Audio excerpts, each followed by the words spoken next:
คำว่าฮักเจ้าคงใส่กับใครหลายคนคอยก็หนึ่งคนที่ถือผิดแท้คำลูกพอยังอ่อนประสงการไปถือคำหวานของคนเจ้าสูง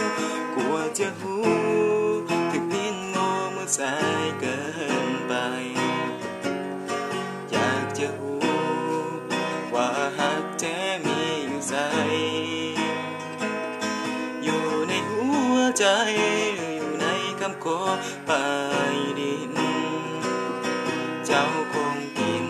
แต่น้ำตาความหวานเปรียบปานน้ำพึ่งจนไปถึงจบหลักสูตรเรียนวิสามาถ้าบ่มีหัวใจก็อย่าให้ความหวัง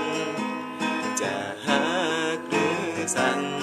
ขอเจ้านั้นมีคำว่าเจ็บกับการที่เจ้าเงียบหายไปแอบไลน์เฟซก็บ่มี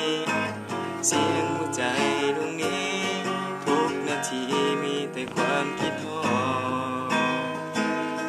ถ้าบ่มีหัวใจ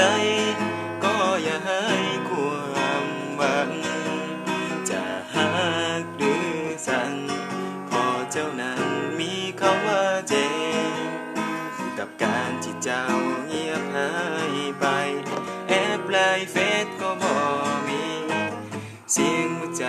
ดวงนี้